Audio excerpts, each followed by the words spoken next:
Olá, olá, você que ouve. Tá ouvindo, né? Não tem como a pessoa tá recebendo a mensagem e dizer que não tá ouvindo. David Chiodini, tudo bem? Depois dessa minha divagação maravilhosa? Tudo bem, Antony Curti, tudo bem com você? Eu estou bem, começando a enfrentar a primeira onda de calor jaraguaense, então já o meu psicológico já está afetado por isso, pelos 39 graus de hoje, mas estou bem, estou ansioso pela semana 9 da NFL. Você está no ar-condicionado? Você está no ventilador? Como que tá aí? No momento no ventilador, porque a temperatura baixou um pouco. Ok, eu estou no ar-condicionado, aqui em São Paulo está calor. E é isso, né? Tô cansado, Davis. Você está cansado, Antony Curti? Eu tô cansado fisicamente. Inventei de ficar passando a bola ontem no futebol americano, e aí cansei, porque eu estou todo dodói. Tomei uns 5 Dorflex já. E isso que eu não tomei nenhum tackle, hein? Não, Cara, o corpo inteiro dói. O corpo inteiro dói. dói, né? Tipo, costas, peito, ombro, os músculos aqui do Posterior da coxa. posterior da coxa. Glúteos. Glúteos. Glúteos. Glúteos, você tá Glúteos. precisando malhar glúteos. Eu tenho um amigo que tem bons treinos de glúteos. É? Vou lhe passar o contato dele. Ele inclusive posta Aham. às vezes no Instagram, no Twitter, esses treinos. Tá. Vou lhe passar. Tá bom. Talvez você o conheça, mas vou lhe passar. Tá bom, tá bom. Eu posso pegar com você depois. Mas é importante, né? A mecânica do quarterback tem o torque que tem que ser dado com o tronco, não é só o braço, né? Porque às vezes se você usa só o braço, a precisão ela acaba sendo afetada. Vídeo o Cam Newton quando tava machucado, né? Quando tava conseguindo dar um torque com o Totalmente, tronco. totalmente afetada, né? E A o outro que só não dá torque, né? Mas usa só o braço, por exemplo, é o Josh Allen, né? Josh Allen. Não termina a mecânica. Tem alguns outros, assim, que, por exemplo, dos prospectos que estão vindo, o Joe Burrow, de LSU, ele tem uma mecânica incompleta. Ele começa o torque em alguns momentos e para. É bem estranho também, eu até estava reparando. Então é uma coisa mais comum. Mas a gente pode pedir para o nosso especialista Henrique Bulho fazer uma análise dos quadris dos quarterbacks, dos 32 quarterbacks da NFL, ou Tá. do glúteo dos quarterbacks. O que você acha? Podemos passar essa pauta aí pra ele.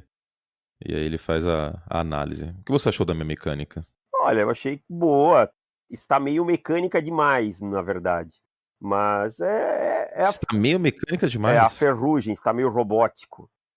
Ah, sim, isso é verdade. Isso tá um pouco. Está robótica da ferrugem, mas no geral boa. Você tem uma boa altura para a posição. O John Elway gostaria de você. É, É verdade, é verdade.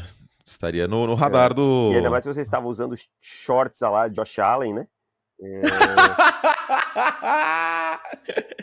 Né, Aquele tava. shortinho Copa de 70, assim.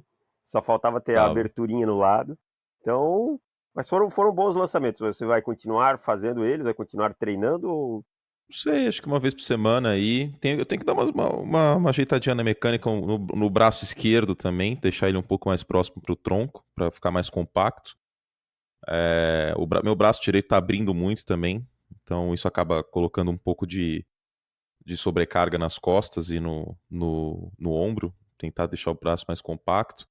O pé também, né? Porque o pé tem que apontar pão de lança, né, Davis? Exatamente, não ao contrário, né? Não dá para querer enganar. Senão, Porque isso aí ajuda. senão Curupira era o Tom Brady, né? Então, Então, tem isso aí, mas eu vou terminar a mecânica menos inclinado também. Enfim, mas isso aí eu vou trabalhando aos poucos. Vai ser um passatempo meu, um hobby. E teve gente que pediu pra fazer um vídeo ensinando a lançar com espiral, etc. Que é um assunto que a gente já mencionou algumas vezes no podcast, que é um pouco superestimado. Claro que a bola chegar com espiral é melhor do que ela chegar sambando, né? Mas não é o ponto mais importante do mundo, né? Não dá pra lançar com espiral sempre, mas tem uma certa técnica. É, tem um, di- Diga. tem um ditado que diz: se a bola chegar na mão do recebedor, ele tem que pegar. Não importa se ela vier com espiral, sem espiral, torta, voando. Se colocou a mão na bola, tem que pegar. Entendeu? Colocou a mão na bola, tem que pegar.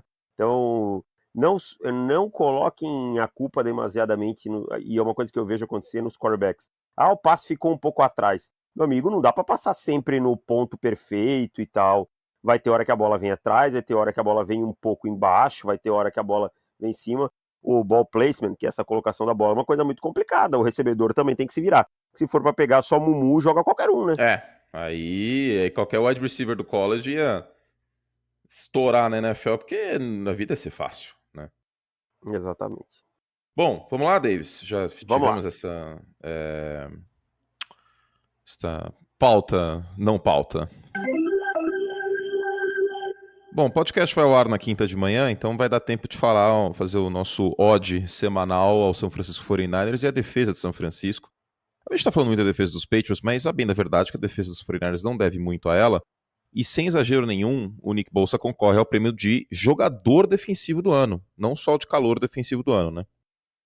Com certeza. A performance dele com 7 sacks até agora na temporada, em 7 partidas, a forma como ele tem dominado, e uma coisa que é mais importante, não só no pass rush, né? Como ele tem sido importante contra o jogo corrido, setando aquela lateral, selando a lateral, tem sido fundamental para auxiliar esse trabalho dos linebackers dos 49ers, que aí ganham mais liberdade para jogar, não precisam se preocupar tanto com aquela cobertura lateral a lateral, porque o Bolsa está fazendo esse trabalho muito bem. E agora ele está melhorando também a parte de processamento dele, né? Processamento mental do jogo. Já interceptou uma bola no último jogo, então mostra que está atento a um possível screen, a um passe encobrindo ele, passes rápidos, esse tipo de coisa. Então é um pacote completo. O maior problema com o Bolsa é se ele ficaria saudável. Até agora ele está saudável e está produzindo muito bem. Sim, Davis. E nessa jogada aí da interceptação, foi demonstrado aquilo que a gente já mencionou algumas vezes, como o motor dele não apaga, né? Ele joga até o apito final. Ele tomou um cut block e mesmo assim foi para cima do quarterback e fez a interceptação, né? E quase levou para touchdown. É importante o jogador que não para quando toma o primeiro contato, e o Bolsa tem isso. Você vê ele indo taclear no lado oposto onde ele começou a jogada, porque ele continua jogando até o apito, que é a função de todo jogador. Infelizmente, não são todos que fazem isso, mas tem sido dominante e tem ajudado demais as outras peças que também têm rendido bem nos 49ers, né? Sim, e é uma linha defensiva com muitas escolhas de primeira rodada. Tem um cara que eu gosto muito, que eu menciono já há algum tempo, que é o DeForest Buckner, por exemplo. E outros nomes que estavam eu não vou dizer marasmo, mas meio que num limbo dessa linha defensiva, que foram escolhas altas também, o Solomon Thomas e o Ark Armstead. Até eles estão rendendo, porque eles estão entrando na rotação, estão entrando descansados, estão entrando com vigor e acabam jogando bem. O Armstead fez uma boa partida, por exemplo, contra a Carolina no domingo. Eu chamei atenção para isso na transmissão. E aí, por tabela, é aquele esquema que a gente já mencionou de engrenagem, né? O pass rush, apressamento de passe e a secundária contra o jogo aéreo, eles funcionam como uma engrenagem. E eles estão ligados. Se uma engrenagem gira muito rápido, ou seja, está jogando muito bem, faz com que a outra jogue por tabela também. Já mencionei isso umas 280 vezes. Eu acho que o pessoal já até decorou esse teorema tático, por assim dizer. Se você apressa o passe não sai legal, e a secundária pode roubar mais a bola. Da mesma forma que se a secundária marca muito bem, dá mais tempo para a secundária, aliás, para o pass rush chegar em cima do quarterback. Então, o pass rush ajudou muito os 49ers a revitalizar essa defesa que não roubava a bola de ninguém no passado. E eu lembro da gente falando na prévia dos 49ers isso, que como o pass rush com o Dee Ford, com o Armstead, com o Buckner, com o Bolsa, poderia pegar uma secundária que era mediana e transformar numa boa secundária. Acho que quem ouviu a prévia da temporada da NFC West vai lembrar disso. Então aí tem nomes como o Emmanuel Mosley jogando bem, o próprio Richard Sherman jogando muito bem, por sinal, e o time conseguindo roubar a bola, que é uma coisa que não conseguia, e assim, conseguindo interceptações, não aquelas bolas que caem no colo, realmente conseguindo, porque o sistema está montado para pressionar o quarterback e fazer com que os jogadores de secundária tenham que só se antecipar a jogada e aproveitar a oportunidade. Então isso é muito importante. O trabalho do Robert Saleh também tem sido... É Saleh ou Saleh? Nunca... Saleh, né? Uhum. E aí até os linebackers têm se destacado, como o Fred Warner e o Kwon Alexander. Os caras têm tacleado muito e conseguido ajudar na cobertura do jogo de passe. Então é uma defesa que está bem redonda em todos os aspectos. É isso. Sobre o Arizona Cardinals, estamos vendo uma melhora. Ainda tem o que ser feito. O Cliff Kingsbury está querendo inventar menos a roda. Qual que é a sua análise? Cara, eu acho que o Kingsbury tá caindo um pouco na real, entendendo que a NFL não é a Big 12, que ele não vai lançar 40 bombas no fundo do campo e 38 vão ser recebidas. O Kyle Murray tá amadurecendo, e é uma coisa que para mim é importante curtir, é falar o que são as verdadeiras dores do crescimento de um quarterback, que é o que o Kyle Murray tá passando. Ele jogou bem na última partida, nas últimas partidas, mas, por exemplo, não conseguiu touchdowns. Isso é uma dor de amadurecimento, porque ele tem um sistema que dá suporte a ele ao redor, um treinador que entende o que o Kyle Murray precisa para brilhar, para jogar bem e para evoluir, e aí acontecem os problemas de calouro. É diferente, por exemplo, de uma situação do Dwayne Haskins ou que o Josh Rosen passou na temporada passada, em que simplesmente você é jogado ao fogo. Então, eu acho que o que os Cardinals estão fazendo com o Kyle Murray é o ideal, e já vem mostrando frutos. Você já vê um jogador cuidando melhor da bola, inventando menos, o time sendo mais sólido. Claro, ainda falta bastante coisa? Falta, mas o caminho tá certo. Chance de zebra desse jogo de 0 a 10. 2. 1. Talvez 1. Assim, ó, o ataque dos Cardinals tem muitos problemas na red zone, cara. E aí você vai pegar... A linha ofensiva, essa linha ofensiva de Arizona eu não confio contra o pass rush dos 49ers, não. O jogo morre aí. Também não. Também pra mim morre aí. E é mais um jogo que o Kyle Murray vai jogar pela vida aí, né? E é um jogo pro Nick Bosa se consolidar como o calor defensivo do ano. Então pra ele vai ser mega importante essa partida, mesmo sendo semana curta. Lembrando, muitos reservas dos 49ers entraram em campo no último quarto, no domingo. Isso deve ter ajudado na preparação, porque aí tá descansado o elenco titular. Inclusive o Garoppolo nem terminou a partida. Então, acho bem difícil. Inclusive em Las Vegas, os Cardinals são zebras por 10 pontos. Lógico, é NFL, não é Big 12, inclusive, né? Exatamente. Então, zebras acontecem. Aliás, na Big 12 também acontecem zebras, mas... Acontece, o Oklahoma perdeu, inclusive. Né? Perdeu. Eu vi o final do jogo, eu vi o último quarto e teve um set kick que eles não conseguiram recuperar. Mas acontece. Só que só pra gente não ficar com cara de idiota, né? Porque esse podcast foi ao ar e no dia seguinte a gente tá divulgando ainda, as pessoas, eles erraram. Curte. Agora, um aspecto importante pro Nick Bosa e pro Dee Ford vai ser a capacidade de disciplina tática dos dois nesse jogo. Porque o Kyle Murray, a gente sabe que é um excelente scramble, né? Um cara que sai do pocket muito bem, tem muita velocidade. Então, não só pro Bosa e pro Dee Ford, que jogam mais nas laterais, como pros linebackers. Com certeza, o Saleh vai ter que botar alguém spy no Kyle Murray. E aí, vamos ver como é que eles se portam contra um quarterback desses. São todos jogadores muito atléticos e muito físicos, mas é um fator interessante de ver. São situações diferentes, e eu quero ver essas situações diferentes contra essa defesa dos 49ers. E o nosso querido Tevin Coleman deve ter que carregar o piano, né? Porque o Matt Breida e o Raheem Mostert, eles não estão 100% saudáveis. Então, olho no Coleman, que jogou muito bem no domingo, inclusive, né? Aliás, esses três que eu mencionei, os três têm pelo menos 300 jardas terrestres este ano. É o único time da NFL desta forma. São Francisco tem corridas em 55% das ocasiões, né, das jogadas ofensivas, que é a maior marca de um time após 7 jogos desde os Chiefs de 2010. Caramba. Numa era cada vez mais aérea, a gente vê o Kyle Shanahan, que tem uma reputação de ter um ataque aéreo formidável no Atlanta Falcons de 2015, tendo aí um trabalho terrestre muito bom. Os 49ers têm 13 touchdowns terrestres, em 7 deles os jogadores sequer foram tocados, né? E tem jet sweep, enfim, tem várias variações interessantes. Fora como ele usa o screen game, né? Esses passes curtos para saírem atrás dos bloqueadores, de uma forma que, na verdade, ele acaba quase substituindo em alguns momentos o jogo corrido. Então é screen pro running back, é screen pro tight end, é screen pro wide receiver que tá vindo para dentro. Então é muita variação, muito motion para snap. Foi uma aula no Ron Rivera e possivelmente vai ser uma aula no Vance Joseph também. Bom, e só para arredondar do Nick Bosa, ele que lidera uma linha defensiva que tem 5 escolhas de primeira rodada. Arik Armstead, o Dee Ford não foi por São Francisco, mas foi uma escolha de primeira rodada. DeForest Buckner, o Solomon Thomas e ele. E ele teve aí 3 sacks e uma interceptação. É uma coisa que nunca aconteceu na história da NFL por um jogador. E ele tá tendo números parecidos com, sabe quem? Com Joey Bosa. Talvez, mas com o Julius Peppers em 2002. Após 7 jogos, o Julius Peppers era calouro, inclusive. Após 7 jogos, o Julius Peppers tinha 7 sacks e uma interceptação, além de 3 fumbles forçados. O Nick Bosa tem 1 fumble forçado. Ambos, inclusive, foram segunda escolha geral no draft. Não acontece de um calouro ser eleito o jogador defensivo do ano desde o Lawrence Taylor em 1981. Lawrence Taylor, que pra mim, é o melhor defensor da história da NFL. Mas vamos ficar de olho no Nick Bosa, que tá jogando muito. Algo a mais sobre esse jogo? Não, só dizer que são boas comparações, né? Se ser comparado com Julius Peppers e Lawrence Taylor. E só um recadinho, quem não é mais novo na NFL, não deixe de assistir no Arizona Cardinals e prestar atenção em Larry Fitzgerald, talvez um dos melhores wide receivers da história, e um cara que já tá com uma idade avançada, mas continua jogando em mais alto nível, um dos caras assim, que merece toda a ode, todo o respeito sempre.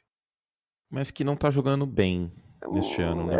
Não, mas ainda é um cara. Acho que a mudança de sistema para ele, com a idade dele e tal, afeta um pouco. Esse spread offense é muito pro Larry Fitzgerald. Não me espantaria com ele se aposentando ao final da temporada. Mas é um cara que merece ser visto, principalmente pela parte técnica. O jeito que o Larry Fitzgerald corre as rotas é uma coisa sensacional. Domingo eu dobro, David Chiodini. Ô, louco, meu. Você é muito trabalhador, hein? Estarei trabalhando em dose dupla aí. Às 10h30 tem direto de Londres, Houston Texans e Jacksonville Jaguars. Tem Deshaun Watson. Não é 11h30 esse jogo? Desculpa, é às 11h30, que o horário de verão acaba nos Estados Unidos. Às 11h30, perdão, tem Gardner Minshew contra Deshaun Watson. O Minshew com 4 vitórias nesta temporada. Tá uma vitória de empatar o recorde da franquia por um quarterback calouro, que foi do Byron Leftwich em 2003. O Leonard Fournette tá jogando bem, silenciosamente jogando bem, tem 791 jardas, é o segundo da NFL em jardas terrestres. Do outro lado, Deshaun Watson com 4 jogos, tendo pelo menos 3 passes para touchdown nesta temporada, e tem 5 touchdowns terrestres também, 2 inclusive contra o Kansas City Chiefs naquela vitória. A linha ofensiva dos Texans melhorou, tem 6 sacks cedidos nos últimos 4 jogos, 7ª melhor da NFL. Olho, portanto, nessa partida. J.J. Watt não joga, tá fora da temporada. O jogo às 11h30 no domingo na ESPN estarei comentando com um narrador que eu ainda não sei quem é, mas assim que eu souber, eu conto. E o outro jogo que eu vou comentar no domingo, David Chiodini, é uma partida entre um time que superou expectativas de alguns, mas não nossas, porque já estamos nesse bonde faz muito tempo, desde antes da temporada começar. Fechamento nosso. E outro que, graças a Deus, antes da temporada começar, eu pulei do barco. Eu não pulei do jeito que deveria, né? Fiquei com o pé lá dentro, mas agora não tem mais o que fazer. Esse Los Angeles Chargers, boom! Jamanta já diria, boom! Explodiu. Ai, eu não posso rir, tá doendo tudo aqui, cacete. Boom! O Jamanta. Jamanta viu, Jamanta sabe. Fez boom! Ai, meu Deus. Explodiu de um jeito, cara, que o vestiário tá indo pro saco, tá tudo, nada funciona, fez força pra caramba pra perder pro Trubisky, só não conseguiu porque o Trubisky é uma besta, e o Matt Nagy é outra, então tem tudo isso, cara. O Philip Rivers parece que o braço já era também, não tem conseguido fazer o que precisa, a linha ofensiva é tenebrosa, e o Anthony Lynn bota o Melvin Gordon para jogar, depois de fazer holdout, e deixa o Austin Ekeler no banco, que tava jogando isso demais. Isso é inexplicável. Que palhaçada que Mau caratismo. O Ken Wisenhunt caiu, tá? Já caiu o coordenador ofensivo. Demorou pra cair, inclusive. Meu Deus. Caiu antes do Dan Quinn, isso aí é inexplicável. Tá fazendo hora extra. Fica a questão, o Anthony Lynn cai? Cara, eu acho que o Anthony Lynn demora um pouco mais ainda, sabe? Eu acho que demora pelo menos até o final da temporada, e talvez algumas vitórias aí até o final da temporada salvem o emprego dele. Mas ele teve um bom trabalho na temporada passada. Sim. Esse ano que se perdeu, assim, de uma maneira abismal, sabe? Foi. Talvez ele mereça uma segunda chance, mas ele precisa mostrar mais, pelo menos nessa segunda metade da temporada. Mas, assim, os Chargers são um time que já tem que pensar em quarterback, porque o Philip Rivers realmente começou o declínio. Os Chargers são um time que precisam pensar em linha ofensiva, que foi uma coisa que eles negligenciaram, porque aí você tem um quarterback veterano e não tem linha ofensiva, é muito complicado. Então, assim, foram vários pontos. E aí é um time muito zicado com lesões. Sem o Dervin James, essa defesa perde demais. Então, vai precisar de um bom planejamento para essa segunda parte da temporada. Começar a preparar o time para ano que vem. E eu já te dou até o nome. Fale aí. Justin Herbert. Bom nome. E os Chargers esse ano não vão escolher tão lá embaixo, né? Devem escolher Não, devem ser top top 15. 15. O Justin Herbert deve estar disponível dentro do top 15. Talvez suba aí uma ou outra posição, mas é um belíssimo nome. Eu adoro o Justin Herbert. Acho que é um cara que tem muito a evoluir na parte mental, mas tecnicamente tem todas as ferramentas. Com um bom coach staff, seria um excelente nome. Deixa eu te perguntar, hoje, você tem visto Hum. bastante jogos do college ou tá meio... Vou ser sincero, tem 2 semanas que eu não assisto por causa dos playoffs do beisebol. Tem Tá. que entrar em sintonia aí. Mas eu consegui ver Oklahoma, por exemplo, no sábado à tarde, mas não assisti o jogo da noite. Esse sábado acho que eu vou conseguir. Joe Burrow, você vai perguntar? Joe Burrow ou Justin Herbert pra você?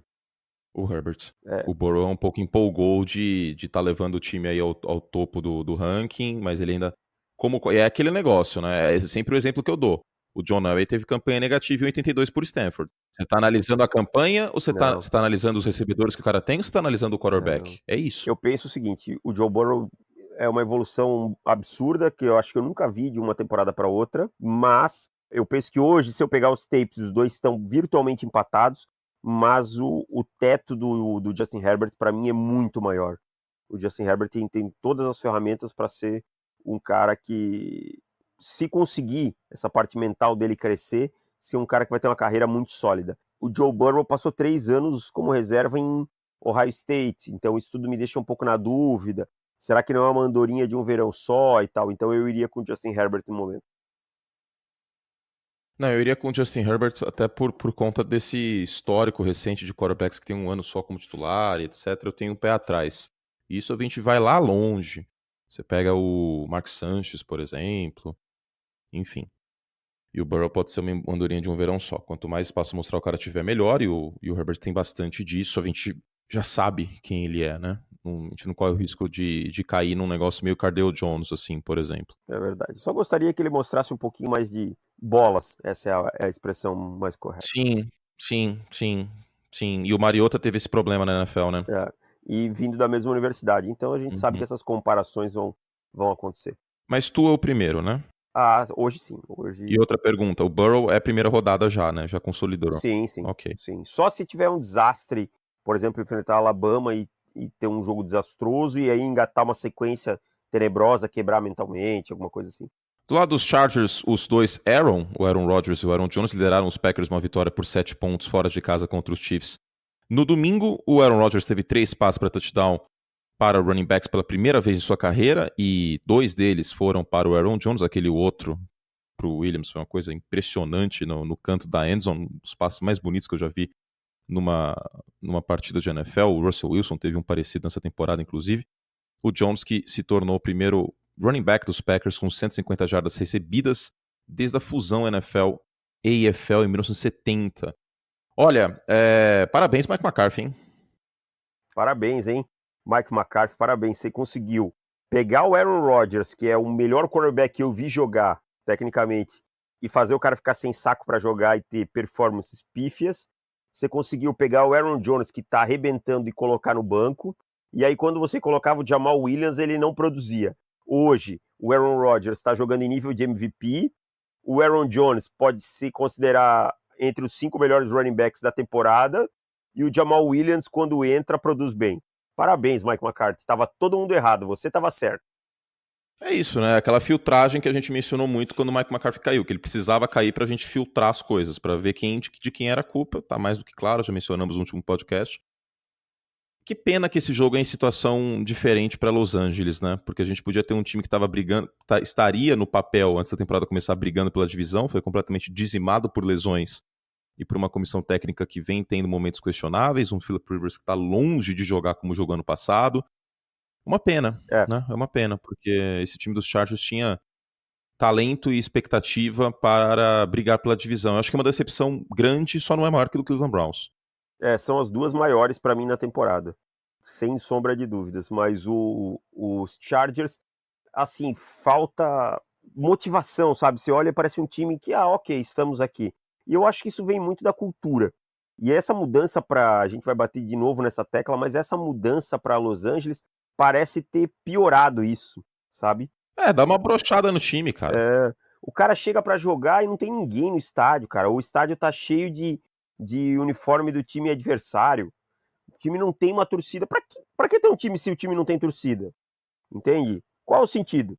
Então passa por tudo isso. Do outro lado, você vai enfrentar um time que tem uma torcida fanática, né? Como o Green Bay. Então, uma das torcidas que mais acompanha o seu time. Então é bem. São dois extremos. Uma decepção e uma confirmação grande no mesmo campo, mas eu acho que, no atual momento, se você diz que a zebra é 1 no jogo de quinta à noite, nesse aqui para mim é 0,7. Infelizmente não tem muito o que falar desse jogo porque são times em momentos completamente opostos, né? O Green Bay Packers é o time da prateleira 1B, que a prateleira 1A é 49ers, Patriots e Saints. A prateleira 1B, sozinho, o Green Bay Packers, até porque o Mahomes está fora, né? Senão provavelmente os Chiefs estariam nesse bonde também. E o Los Angeles Chargers é um time que não é nem top 15 no momento na NFL. É um time Não. que vai ser top 15 no draft, inclusive. É. Então, é uma pena. É uma equipe que a gente tinha muitas expectativas e que a janela pode ter fechado de vez naquele massacre que o New England Patriots impôs aos Chargers na pós-temporada do último ano. Deixa eu te perguntar uma coisa. O Dervin James está fora por lesão ainda. Não precisa nem voltar, vai arriscar colocar Isso o que eu ia cara em dizer, campo. a temporada foi pro vinagre, né? Não tem É. mais salvação. Ainda mais com a forma que o time tá jogando. Você também manteria ele fora o resto do ano? Depende. Se o Anthony Lynn se sentir seguro no cargo para 2020, aí eu deixo ele fora. Se o Anthony Lynn sentir que o barraco vai desabar, aí, meu irmão, aí escala o seu time titular aí para não fazer tão feio assim no resto do ano e vamos que vamos. Concordo com você, mas assim, pensando como o melhor para o time, para mim seria o Dervin James ficar fora o resto da temporada. Não, sim, pensando no time, pensando no futuro, o Derwin James tem potencial para ser um dos melhores defensores da liga quando voltar saudável. Para mim, jogador para brigar por Defensive Player of the Year, Sim, sem dúvidas. Um dos melhores sensacional. safeties da NFL. Então, nesse contexto, eu acho que não tem por que arriscar se o nosso querido Anthony Lynn tiver, como eu posso dizer, segurança de que não vai cair. Né? Mas se ele sentir que vai cair, não tem muito o que fazer. Algo a mais sobre essa partida? Queria te fazer uma pergunta. Zadarius Smith e Preston Smith pode ser considerado o melhor reforço, um dos melhores reforços da pré-temporada, porque o nível que eles mudaram o pass rush do Green Bay é absurdo, né? Os Smith Brothers. É em free agency, né? Em free agency. Porque tem questão de troca e tem questão de draft. Em free agency eu acho que sim, viu, Davis? Que outras contratações de free agency combinadas estão fazendo esse impacto? Então, tendo esse impacto, não me vem nada à Então, cabeça. Então, a gente tem o Earl Thomas em Baltimore, mas não é o mesmo impacto. uh-uh. Sinceramente, eu acho que fica nisso mesmo, cara.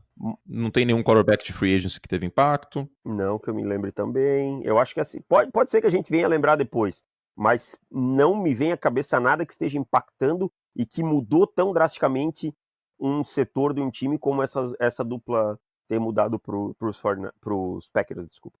Pros Packers, concordo. Well, vamos lá então. Bora. Davis, a gente não teve nenhuma troca impactante no dia de ontem, que foi o prazo final, mas as trocas que eram mais quentes já tinham acontecido antes, né? O Marcus Peters para o Baltimore Ravens, o Jalen Ramsey para os Rams, o Emmanuel Sanders reforçando aí o corpo de recebedores dos 49ers, os 49ers que tinham a menor quantidade de recepções e jardas recebidas entre wide receivers na NFL, então a chegada do Sanders era muito importante. Na red zone, o time também não estava muito bem, então pode acabar esticando horizontalmente o campo a presença do Sanders, que é um cara que corre rotas bem, é um cara que tem mãos seguras, então já teve um impacto na primeira partida, inclusive, né? Teve touchdown. Uhum. Então as principais trocas já tinham acontecido, né? Mas ontem a gente teve um pouco de burburinho, só para comentar rapidamente sobre isso. O Jamal Adams foi especulado no Dallas Cowboys, a troca acabou não acontecendo. Houve outras especulações também, como não é nem o Tevin Coleman, tô pensando em running back dos Devonta Falcons. Freeman. O Devonta Freeman nos Lions também acabou não indo para frente. Então, tivemos aí algumas especulações, mas nada foi para frente, né? Nada foi para frente. E assim, a gente criou uma expectativa muito grande, porque no ano passado foi um pouco mais movimentado. Mas é tradicional na NFL não ser um dia tão impactante. O que já tinha para acontecer já havia passado, já tinha acontecido. Então, porque a troca na NFL tem que ser muito bem É. pensada. Vou dar o exemplo do nosso querido Emmanuel Sanders. Parece que não, mas o Denver Broncos roda um sistema ofensivo parecido com o do San Francisco 49ers. O problema é que o quarterback é o Joe Flacco, né? Ou era, pelo menos. E o resto todo é muito inferior. E o resto é muito inferior. De técnico, né? Coordenador ofensivo / técnico, a linha ofensiva, que é um desastre em Denver, corpo de recebedores, o quarterback, etc, etc. Acho que só o running back daria para fazer um comparativo, mas mesmo assim, os running backs 49ers estão muito melhores. Então, nesse sentido, a troca fez ainda mais razão de existir, porque o Emmanuel Sanders chegou na mesma semana e jogou, né? Ele olhou pro playbook, olhou pro Shanahan e falou assim, bom, não é tão diferente do que tinha em Denver. Agora, em outras ocasiões já é um pouco mais complicado, né? Só lembrar, inclusive falando em 49ers, o Jimmy Garoppolo foi trocado às vésperas do prazo de trocas e ficou lá esquentando o banco, aprendendo o playbook umas 2, 3 semanas. Nem lembro quantas semanas foi, até de fato virar titular por parte do Kyle Shanahan. No beisebol e no basquete isso não acontece, né? Lógico, tem jogadas no basquete, né? Tem questões táticas do beisebol, você pode chegar e falar, olha, tem mais disciplina no bastão, veja mais arremesso. Mas o futebol americano é o que tem mais diferenças táticas de um time para o outro. Sim, Né? A gente pode dizer nomenclatura, assim. tudo, né? Muda de um time pro outro. E isso acaba segurando um pouco. Porque assim, você pega um outfielder no beisebol, o cara vai jogar de outfielder em qualquer time. É a mesma coisa. Você pega o Jamal Adams não vai encaixar 100% em todos os times. Concordo. Desculpa, o Jamal Adams acho que até encaixa, mas o Landon Collins, por exemplo, o Landon Collins não encaixa 100% em todos os times. Concordo. E aí você vai ter N problemas do cara.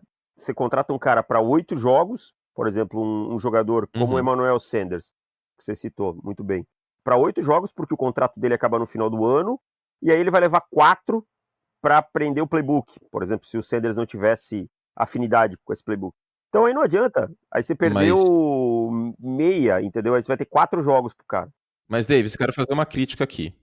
O Philadelphia Eagles tinha que ter dado um jeito de pegar um defensive um back, cornerback. Um cornerback. Os dois times que pra mim são perdedores nesse prazo final de trocas é o Chicago Bears, que eu entendo que tipo, eles não querem gastar mais capital de draft, porque já não tem muito, né? A primeira escolha do draft ano que vem já é de Oakland. Mas é o Chicago Bears e o Philadelphia Eagles. Mais até o Philadelphia Eagles, que perdeu a briga pelo Jalen Ramsey com os Los Angeles Rams e não conseguiu o Chris Harris Jr., por exemplo. É verdade. E assim, o Philadelphia Eagles não quis pagar os preços, né? Na verdade, esse que é o problema. Não, o Howie Roseman, ele é muito bem reputado por conseguir barganhas, mas quando ele precisou pagar, ele não abriu o escorpião, né? Não abriu o escorpião. E aí é o seguinte, você quer comprar, meu amigo, eu não tô querendo vender tanto assim, entendeu? E então tem que pagar, às vezes tem que arriscar, tem que abrir a mão um pouco, cara. Senão não vai conseguir um talento do nível do Darius Slay e tal, do Chris Harris Jr. Aliás, o Darius Slay foi outro que acabou ficando em Detroit, né? Para mim foi um movimento fraco dos Eagles. Deveriam ter gastado um pouco mais por esses jogadores. A temporada ainda daria para salvar. Acho que desse jeito a temporada dos Eagles vai pro vinagre. Acho que deixaram a desejar. Bom, vamos falar então do Sunday Night Football. É uma faca de dois gumes, meu querido ouvinte do Pro Football Cast. Antes de falar sobre esse jogo, vamos falar de coisa boa? Tech Picks? Vamos falar de coisa boa, vamos falar do nosso Pro Clube. O David já gravou um podcast sobre os jogos que a gente não falou no podcast de recap. Né? Davis falou de Texans, falou de Colts, falou de Seahawks e Falcons. Esse podcast exclusivo de nossos assinantes. Tem muito conteúdo legal lá para você, meu querido ouvinte do Pro Football. E para ter acesso a esse conteúdo, inclusive a gente vai fazer um podcast prévia com outros jogos que não deu tempo de falar aqui. Basta você assinar nosso site em profutbol.com.br/assinar, tá bom? Vai lá, assina o nosso site, menos de 30 centavos por dia no plano anual, vale muito a pena mesmo. A gente tem picks para apostas, para quem aposta nos jogos, tem dicas de fantasy com o Eduardo Micelli, tem muitos textos a mais, o dobro do conteúdo que a gente já produz tá lá no site, então não deixa de assinar nosso site, profutbol.com.br/assinar. Você recomenda, David Chiodini? Recomendo muito, era assinante antes de... É verdade, você era assinante. Antes de ser integrante do site, então tem acesso a esse conteúdo exclusivo, tenho certeza que você não vai se arrepender. Muito bueno, muito bueno. Agora sim. Eu devia começar a fazer uns merchan que nem o Siqueira Júnior faz no programa dele, já viu? Isso aí no YouTube? Já. Samurai! Vai ser maravilhoso. Aquele cara é muito bom, velho. Ai, meu Deus. Vamos lá. Ravens e Patriots é uma faca de dois gumes, porque por um lado, o Baltimore Ravens tem a fórmula para bater o New England Patriots. Por outro, ele tem um calcanhar de Aquiles para perder do New England Patriots, respectivamente, jogo terrestre e Lamar Jackson, um quarterback jovem contra Bill Belichick. E pra mim começa a temporada dos Patriots, né? Começando de verdade a temporada dos Patriots. Agora vai, acabou a pré-temporada de New England, né? Contra o Cleveland já foi um jogo aquecimento, é como se fosse a semana 3 da pré-temporada. Mas agora é começando de verdade a temporada pro New England Patriots. Eu até escrevi essa semana que o ataque ainda não me agrada do New England. É um ataque que não é fluido e não me venham com a churumela de que estão guardando o playbook, esse tipo de coisa, pois eu não acredito nisso. Os erros têm acontecido principalmente por conta da linha ofensiva e por o time não ter uma peça para criar separação. Do outro lado, o Baltimore Ravens me perguntaram se a fórmula, para mim a fórmula é o jogo corrido, contra essa cover zero do Bill Belichick. Por questões táticas, qualquer erro de ângulo e coisa que a gente já falou é comprometedor e os Ravens têm um excelente jogo corrido. Mas aí eu te pergunto, Kurt, os Ravens já têm um jogo aéreo sólido o suficiente para controlar essa bola pelo ar também? Porque só correr não dá, vai precisar correr e passar. Já é sólido o suficiente para você? Não. Eu concordo com você. Eu acho que pode ter uma noite sólida. Pode ter uma noite sólida. Mas não é ainda que eu possa olhar e dizer assim, eu confio nesse jogo aéreo. Muitos drops, Lamar em alguns momentos irresponsável, cuidando mal da bola, displicente na mecânica. Então eu acho que é um time que tem possibilidades. Se o crime pode ser cometido nesse domingo, mas eu ainda não apostaria nele, não. Não, eu não apostaria. A defesa dos Patriots está jogando em nível histórico, mesmo um calendário mais fraco, é realmente uma coisa sem precedentes, ou praticamente com nenhum precedente. E não é nenhum absurdo dizer que a defesa dos Patriots, inclusive eu disse isso no ESPN League da segunda, que a defesa dos Patriots está jogando em nível do ataque dos Patriots de 2007. A gente vê até pelo saldo de pontos. Em 2007, os Patriots tiveram, depois de 8 jogos, mais 204 de saldo de pontos, e neste ano estão com mais 189, respectivamente o segundo e o terceiro melhor saldo de pontos da história da NFL. O primeiro não deveria nem ser considerado, que é o Buffalo All-Americans em 1920, uma época que não tinha passo pra frente. Não, aí eu acho bizarro considerar. É outro esporte. É outro esporte. Até 1933 é outro esporte. Era rugby.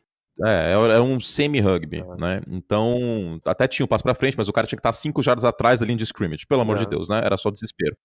Então, na prática, os Patriots lideram esse ranking.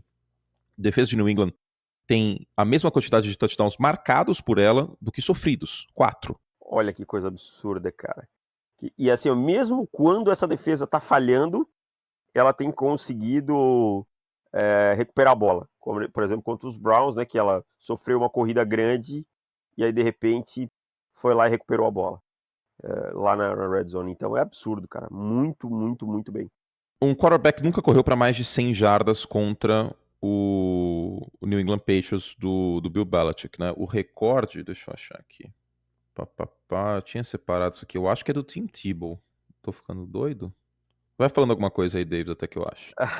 Então, mas assim, se tem um cara que pode quebrar essa marca, se chama Lamar Jackson. A capacidade de cortar e de acelerar do Lamar Jackson é uma coisa até assustadora, assim, por um cara que é quarterback. Não me espantaria do Lamar conseguir uma ou outra jogada grande. Os Patriots não têm tido lá um grande aproveitamento quando os quarterbacks conseguem fazer o scramble. Tem tido números ruins, mas são poucos que fizeram. Mas eu lembro do Josh Allen fazendo alguns. O Baker conseguiu uma corrida, mas já era no garbage time, então eu vou desconsiderar. Mas o Lamar tem essa capacidade. E a linha ofensiva do Baltimore Ravens é uma linha ofensiva capaz de dar complicações para esse front aí do New England Patriots. O que eu fico receoso é quando o Lamar for pressionado, como ele vai se comportar. Eu acho que fundamental para o Lamar nesse jogo, na parte aérea, é cuidar bem da bola e ser um administrador do jogo na parte aérea. Achei. A melhor marca de um quarterback correndo com a bola contra um time belitístico foi em 2011 o Tim Tebow com 93. 7 jardas soltou. E contra os Patriots foi o Randall Cunningham em 1990, mas aí não era o Bill Belichick o treinador. Olha, tem um lado, né, que os Patriots têm uma defesa leve, com muitos defensive backs, jogam em cover zero muitas vezes, então tem menos ajuda no fundo do campo para conter eventuais corridas. Os Os Browns tiveram mais de 100 jardas terrestres, inclusive contra New England. Mas por outro, tem aquela estatística, né, pesada. Os Patriots têm 21 vitórias seguidas contra quarterback calouro ou segundo-anista. É bem complicada a situação. 21. É uma temporada inteira e mais 5 jogos. É bem complicada a situação. Eu não me arrisco a apostar em Baltimore, mesmo o jogo sendo em Baltimore nesse caso. O Baltimore também tá bem montanha-russa. Tem jogos que joga bem, tem jogos que joga mal. O que eu aposto é que vai ser um jogo mais complicado do que os Patriots tiveram até agora. Nisso eu aposto com clareza. Para mim é um time que vai colocar os Patriots em alguns momentos em apuros. Vamos ver como é que esse time vai reagir, e principalmente como esse ataque vai reagir em situações que precise aparecer. Você quer mais uma estatística de Bill Belichick contra quarterbacks? Solta aí. Os Patriots têm 16 vitórias seguidas em temporada regular contra um quarterback que está enfrentando o New England pela primeira vez. Então tudo indica que veremos mais uma vitória. O buraco é muito embaixo, cara. O buraco é muito embaixo. Sério, o buraco é muito embaixo. Lamar Jackson, a gente estava mencionando as 100 jardas porque ele vem de 2 jogos seguidos com 100 jardas, e se ele conseguir a proeza contra o New England Patriots, vai ser o primeiro quarterback na história da NFL a ter 3 jogos com 100 jardas terrestres em sequência. Números de Tom Brady e de Lamar Jackson, inclusive apareceu informação aqui que o injury report do New England Patriots nunca dá pra confiar, né? Não. Mas que o Brady tá com lesão no ombro direito. Mas vai jogar, nem que seja com ela amarrada, né? Mas eu não confio tanto, não. Acho que é mais um descanso pro braço do que qualquer lesão, cara. Acho que é meio máscara. Também acho isso. Números rapidinhos de Brady e Lamar. Nos primeiros... Olha que coisa interessante que foram buscar aqui a ESPN americana. Os primeiros 14 jogos da carreira. Estão buscando lá atrás, 2001, e o Lamar Jackson desde o ano passado. 11-3, os dois. 64% de passes o Brady, 61% o Jackson. 18 touchdowns e 12 interceptações o Tom Brady. 16 touchdowns e 8 interceptações o Lamar Jackson. Só que o Tom Brady não tinha esse elemento terrestre, né, que o Lamar tem. Né? E por mais que ele tenha 1.000 jardas corridas na carreira, né, não é a mesma coisa. São 995 em QB sneak. E o Lamar foi escolha de primeira rodada, né, também. Eu acho tão engraçado como as pessoas criticaram a chamada de um QB sneak pro Mahomes, e todo mundo acha tão lindo quando o Brady faz o QB sneak. Mas eu acho que criticaram porque ele já estava machucado, né?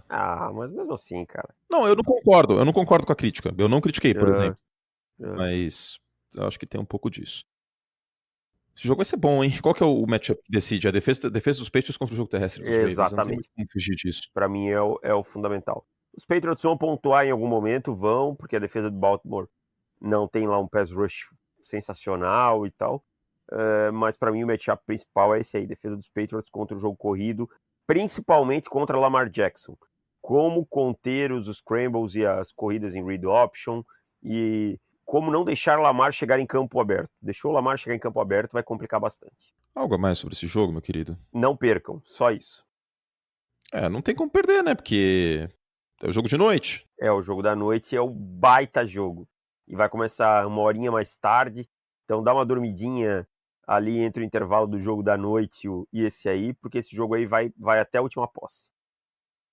Muito bueno, os Patriots são favoritos por 3,5 pontos lá em Las Vegas. Aliás, em handicap eu não apostaria nesse jogo. Talvez Patriots Moneyline, né? Pode ser uma boa pedida, mas mesmo assim é um jogo difícil. Lembrando também, Davis, isso eu não sei se você vai conseguir lembrar ou não, mas me veio à cabeça agora, um dos jogos mais difíceis da temporada do 16-0 em 2007 foi justamente um horário nobre contra o Baltimore Ravens. Contra o Baltimore, é verdade. E é um time cascudo por tradição, né? Outro fator que a gente não tá falando aqui e que pode ser decisivo é que Baltimore, num jogo decidido por pouca diferença, tem o Justin Tucker. Os Patriots tiveram que cortar o seu kicker, cortaram o Nugent, né? Sim, o McNugent foi cortado e o Folk foi contratado. Cortado. Algo a mais sobre esse jogo pra gente falar rapidinho de Ravens, de Cowboys e Giants? Não, só isso. Rapidinho, então, Monday Night Football é Cowboys e Giants, antes às 8h15 tem o ESPN League, lembrando a você, meu querido ouvinte, e uma vitória dos Cowboys sobre os Giants colocariam a equipe de Dallas com 74% de chance de playoff, de acordo com a ESPN americana, e 69% de chance de vencer a divisão. A defesa dos Giants terrível neste ano, e o jogo da semana 1 foi um baile do Dak Prescott no play action. A tendência é que isso se repita na segunda-feira também, né? Não vejo nada de diferente. Claro, o ataque dos Giants com o Daniel Jones tem rendido um pouco melhor, mas ele ainda entrega muito a bola aos seus oponentes. Os Cowboys melhoraram bastante seu pass rush. O Robert Quinn tem jogado bem, o DeMarcus Lawrence tem jogado bem. O ataque teve algumas oscilações, mas voltou a engrenar. Então não vejo nada de diferente que mudou na figura desse jogo da semana 1 para cá. Vitória dos Cowboys com uma certa tranquilidade, mesmo o jogo sendo fora de casa. Talvez no começo do jogo, uma ou outra patinada, mas acho que os Cowboys levam essa aí com tranquilidade. O ponto mais fraco da defesa do New York Giants é a secundária. O time tem 33 passos completos cedidos para pelo menos 15 jardas nesta temporada. Estão empatados com o Lions como pior defesa no quesito na NFL. Então, olho nisso. E do outro lado, o Daniel Jones vem tendo problemas contra a marcação em zona, né? Neste ano, ele tem bons números contra a marcação homem a homem, mas contra a marcação em zona está sendo bem complicado. Ele tem 5 interceptações sem nenhum touchdown desde que estreou como titular dos Giants na semana 3. O único quarterback com mais interceptações contra a marcação em zona nessa temporada é o Jameis Winston, com 6. Inclusive, o Daniel Jones lidera a NFL. O Davis Hill, mas, enfim, o Daniel Jones lidera a NFL em turnovers nesta temporada. Ele terminou bem a partida, estatisticamente falando, contra a equipe do Detroit Lions, mas o problema ainda são turnovers, né? E é mais ou menos a mesma leitura que a gente fazia na época do draft, né? Antes do snap, se ele faz o diagnóstico bem, ele arrebenta. O problema é quando ele é confundido pela defesa. Aí dá problema. Dá problema porque aí ele não tem antecipação e o braço não é aquele braço mais forte e tudo isso, então... Mas tá passando as dores também. Tá passando as dores, tá dentro de uma normalidade. Normal. Agora tem que cuidar. Agora, já com 6, 7 jogos como ele tá, 6 jogos, né? Ele tem que cuidar melhor da bola. Isso ele tem que cuidar. Ele tem que cuidar é uma coisa melhor. que o Kyle Murray tem feito, por exemplo. Tem que cuidar melhor da bola. E temos o duelo de running backs também, Saquon Barkley contra Ezekiel Elliott. Domingo, então, vários jogos. Na segunda-feira, o Monday Night Football é esse aí. Expectativa de um jogo, teoricamente, melhor, né? Do que das últimas semanas aí de segunda-feira. Davis, para terminar de vez, o Baker Mayfield pistolou hoje numa coletiva de imprensa e saiu vazado.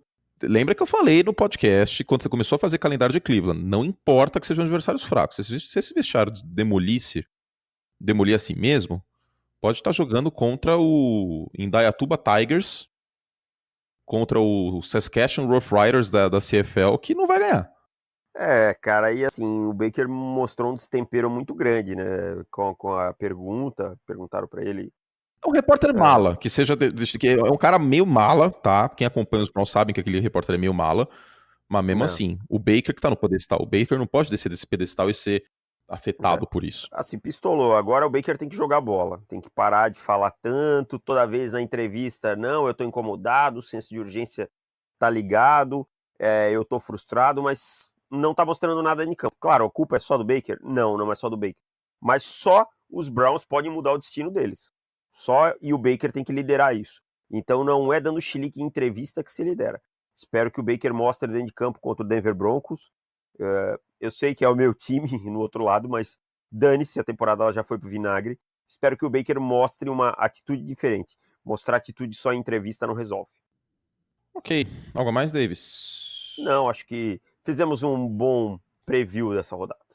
Fizemos um bom preview, um bom estrago, e a gente volta na semana que vem. Tem mais podcast para você que assina no nosso site, improfutbol.com.br/assinar. A gente vai gravar agora falando de outras partidas que não deu tempo de mencionar no podcast principal, tá bom?